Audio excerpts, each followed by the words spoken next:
question everybody keep asking me is that what can I do while I wait for my priority date to be current?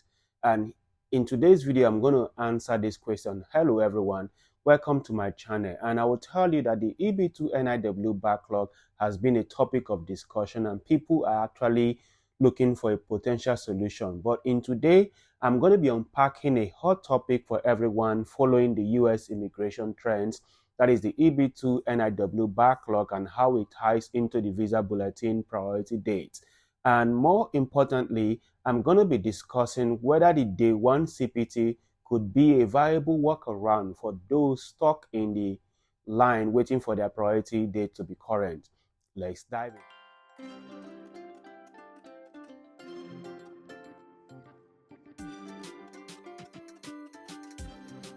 And first of all, I want to discuss what is the EB2 NIW. And I would say that the EB2 NIW is the second preference visa category designed for professionals holding advanced degrees, and they are also demonstrating exceptional ability.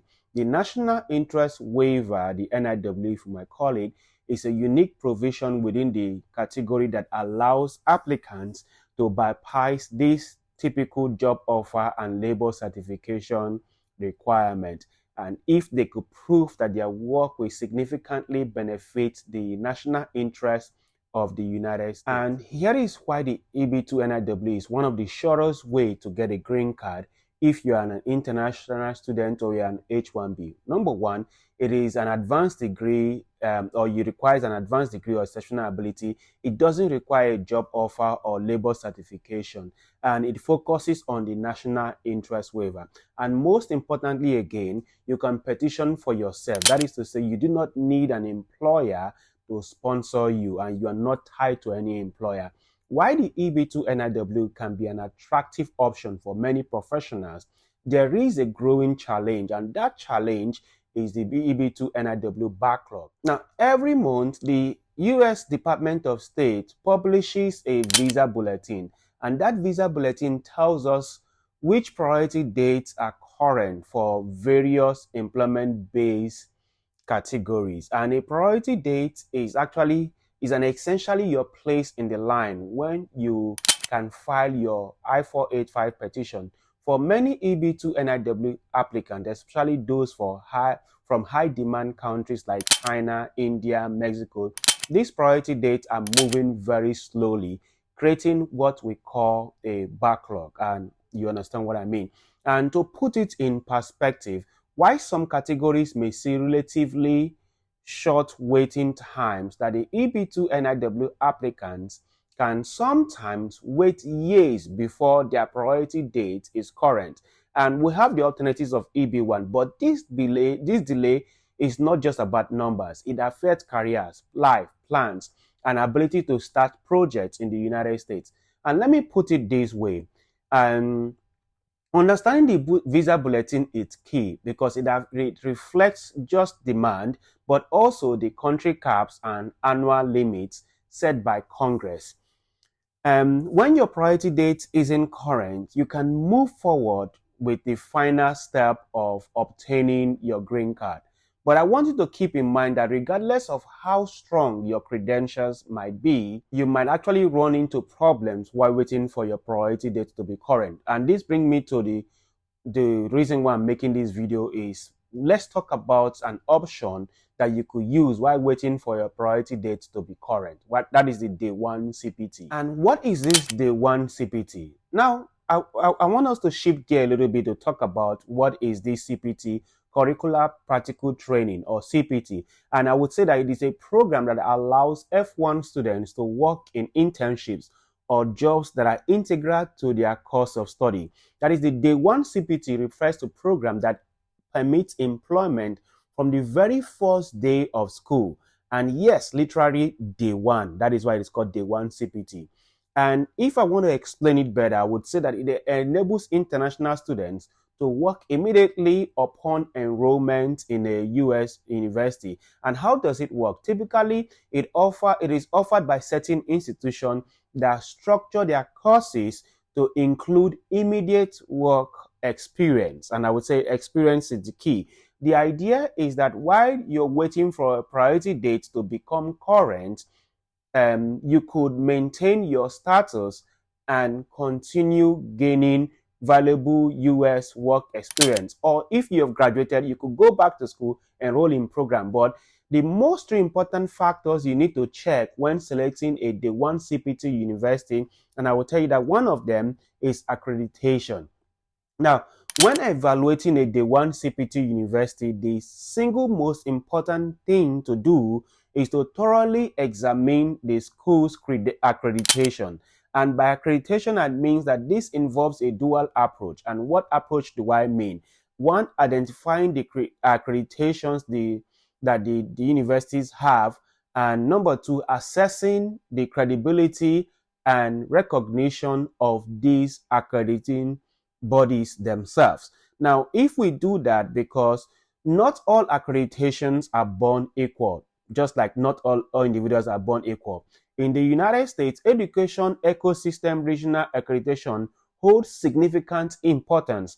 For example, the WASC, that's the WASC accreditation, is considered the pinnacle for universities in the Western US colleges like that of Stanford, the UCLA, that have accreditation from WASC, if I will call it that way.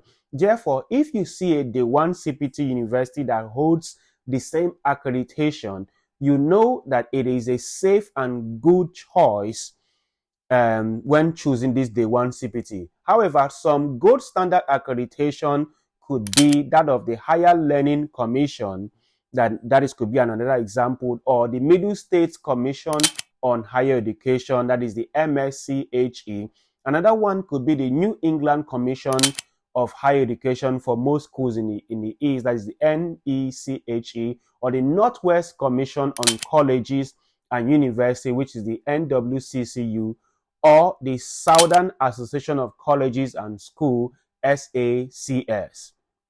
Now, these bodies are recognized for maintaining educational standards and are annually reviewed by the U.S. Department of Education. Now I'm bringing the U.S. Department of Education. You would understand that they are the one that have oversight on these accrediting bodies, and they want to ensure that these schools are, as in, have some checks and balances when they offer whatever they offer. Now, if you found this video helpful, I want you to go ahead, please give it a thumbs up, share it with anyone who might benefit from this video and this information that I'm sharing, and don't forget to subscribe for more updates on the US immigration and how you could actually get your green card to stay legally. Also, leave me questions and maybe experiences that relates to this video, because I would love to hear from you and your thoughts on this complex topic regarding the Day-1 CPT.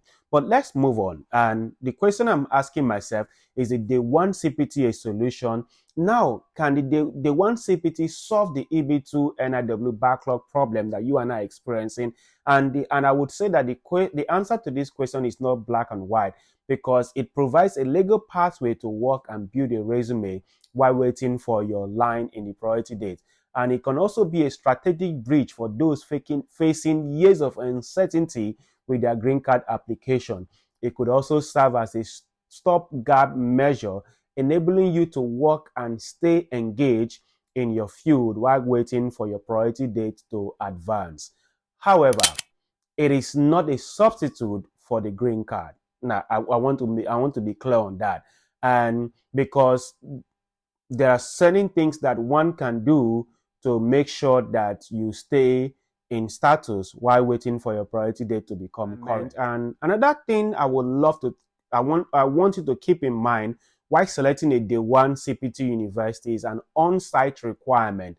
And by that, I mean that you should not select a college that requires you to attend offline classes at all. That is to say that you should choose the one that gives you flexibility to attend in class presence, as in physical classes, and because USCIS will want to pop in once in a while to check in that if you are really attending classes or not, or you're just working full-time. Remember, you need to maintain your F1 status. And simple, if your studies do not require campus attendance, then there is no justification for your presence in the United States, and therefore there is no need for an F1 visa. Now, why universities have the autonomy to create their curriculum, and that is the most Day-1 CPT universities with established programs, because they require some form of on-site class attendance. I want to keep that in mind.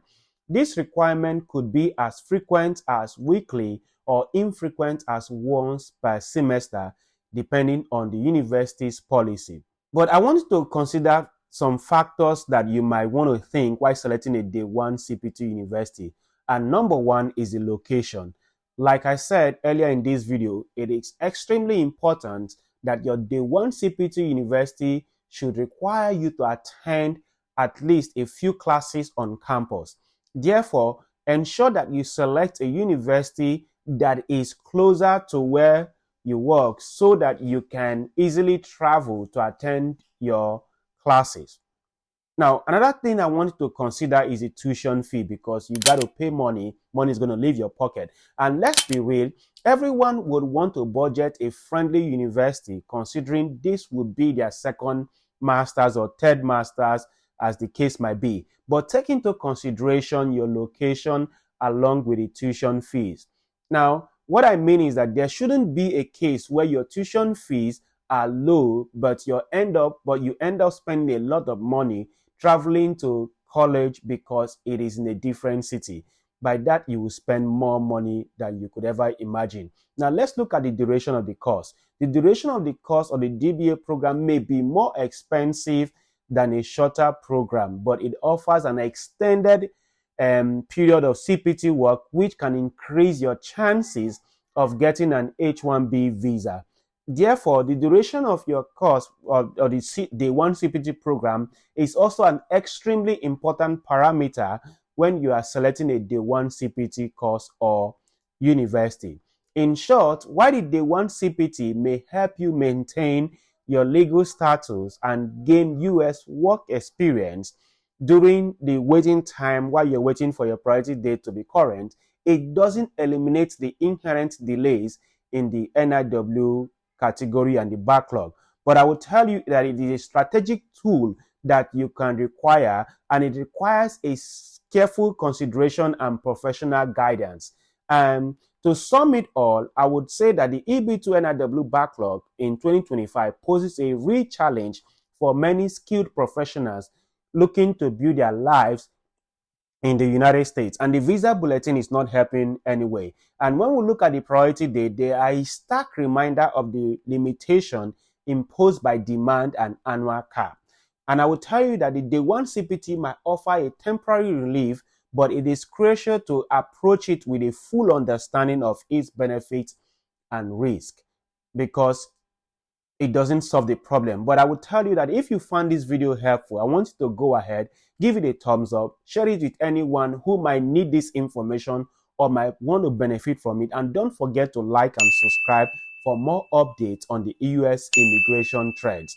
Also, I would like you to leave your question or experiences in the comments, that if you have actually navigated these waters of the Day-1 CPT, as I would love to hear from you and know how you have solved this misery of waiting for the EB2 NIW priority date. And thank you for watching my video, and I will see you in my next one.